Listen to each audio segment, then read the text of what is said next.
A união também na descrição. Que descrição é essa? O que é a igreja?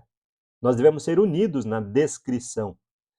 Devemos ser unidos no que significa a igreja.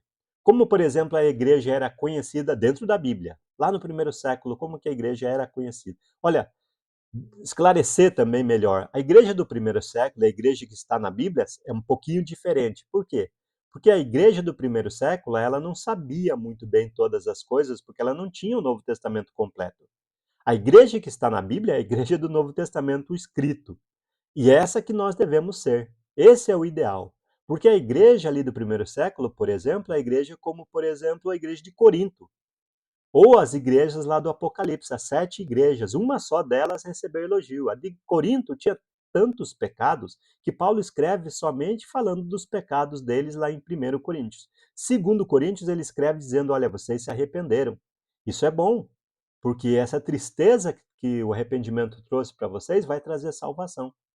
Então, nós não podemos ser essa igreja. É claro que nós somos uma igreja imperfeita por causa de nós mesmos. E devemos ver o que diz a Bíblia e não como era a igreja do primeiro século. A igreja que está nos sonhos de Deus é a igreja que está escrita nas páginas do Novo Testamento. E essa é que nós devemos procurar ser. Como a igreja, então, era conhecida lá no começo? Veja só, então, as referências, a descrição e a definição. Referência. Mateus capítulo 16, versículo 18.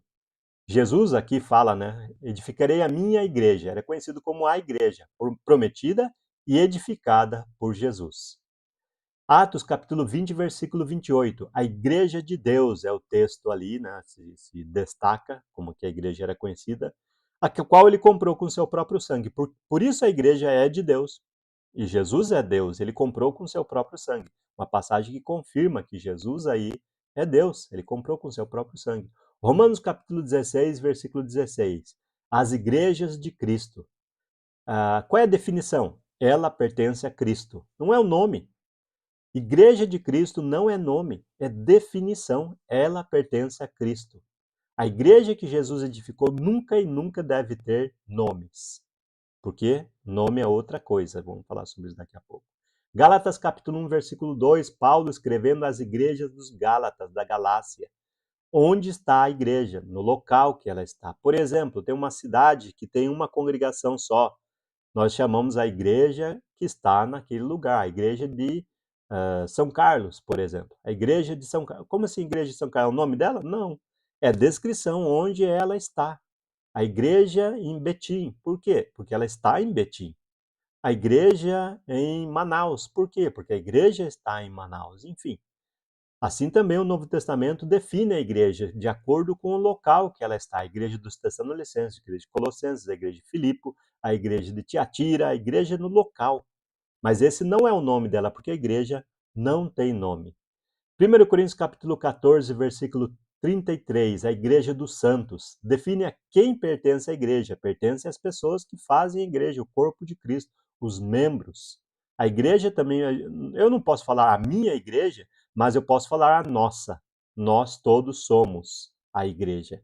Não é? Então, é diferente, não é? Se eu falar a minha igreja, conforme eu, o defeituoso, né, pecador, mas quando eu falar nossa igreja, nós estamos falando sobre o corpo de Cristo. Eu, você, nós. Imperfeitos que somos, mas santificados e justificados pelo nome de Jesus Cristo, pelo sangue dele, o qual lembramos todos os domingos e somos purificados novamente e novamente, até que um dia ele volte e a purificação aconteça de uma vez por todas. E sim, a igreja pertence a todos nós. Somos a igreja que Jesus edificou. A igreja não tem nome. Por que que a igreja não tem nome? Dar nome é denominar. Eu, por exemplo, denominei meu filho pelo nome dele. Denominar. Quando nós damos nome à igreja, ela se torna uma denominação. E a igreja no Novo Testamento não é uma denominação. Os servos de Deus não buscam atenção e títulos, como nós vemos acontecendo nas denominações. Ninguém se chama de pastor porque eles entendiam que Jesus é o pastor. Você já notou isso no Novo Testamento? Apesar de o apóstolo Pedro, por exemplo, ser uma pessoa que pastoreava a igreja, ele nunca se chamou de pastor. Já o apóstolo Paulo nunca foi um presbítero, nunca pastoreou a igreja no sentido de ser um pastor, nunca. Então ele se chamava de apóstolo de Jesus Cristo, servo de Jesus Cristo, escravo de Jesus Cristo, são as definições que ele usava, nem era nome também. Na igreja não existe títulos de importância, porque também não existem cargos. Ah, pastor presidente, pastor primeiro, pastor segundo, pastor, não existe isso, porque não são cargos. A igreja é assim, essa é a característica da igreja. Os títulos na Bíblia são serviços prestados.